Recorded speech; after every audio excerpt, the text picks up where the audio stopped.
Hi, this is Bird from Birds SVGs, and in this video I'll be putting together the egg on display stand card and envelope. So I took my inspiration from Fabergé egg, so that's why the egg is on a stand. So first of all, I'm going to put my insert into my card. So this serves two purposes. It gives you somewhere to write the message to your recipient if you're using a dark colour on your card base. And also it makes your card a little bit more sturdy. Okay, then moving to the front of my card, I'm going to be putting the detail pieces onto my egg shape before I adhere it to the front of my card. So I'm just layering these two pieces one on top of the other, and they fit exactly, so you just need to line up the edges. And then the bottom of the egg is the same shape as this stand, so it's nice and easy to pop into place. And I'm trying to add a thin layer of glue because I'm putting this onto paper rather than cardstock. If you, I actually adhered my paper egg to directly to the front of my card, but if you wanted to add some dimension and pop your egg up on some dimensional adhesive on the front of your card, then you might want to use cardstock rather than paper for your egg, or alternatively cut two layers, and that'll give it a bit of strength, and then you'll be able to pop it up on 3D foam pads. So just added that top metal detail to the top of my egg, and then I'm just offering up the bow to see whereabouts it's going to end up.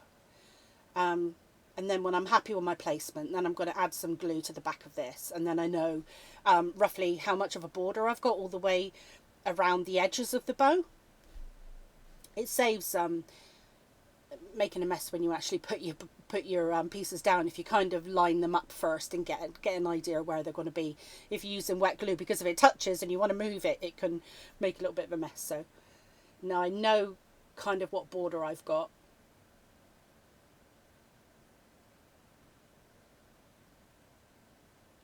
I'm picking it up so it's a little bit easier for me to see.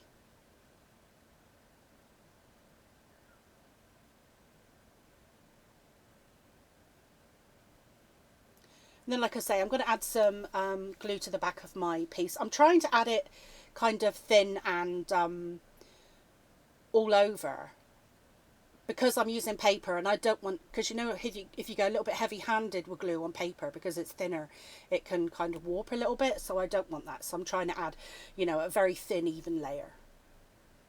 Right, just tap that into place, add some pressure from the back, pushing against my desk, and that's the card completed. What you will see in the pictures is that I went and added some little 3D embellishments. They're kind of like metallic covered flat back pearls. So I just added a few of those. They were self-adhesive, and just popped them on my egg to decorate. Right, so moving on to my envelope, I folded along all my score lines and added some glue just to the bottom edges of my side flaps. Just holding that in place while the glue takes hold. And then I'm going to add some glue behind the bow detail in the flap of my envelope. So again, I'm adding a very small amount of glue, but trying to cover the general area. And then I'll add a little bit, just a very thin line to the outside edge of my piece of foil card. And I'm just leaving a small gap in the middle because my bow detail is quite near the fold of my envelope.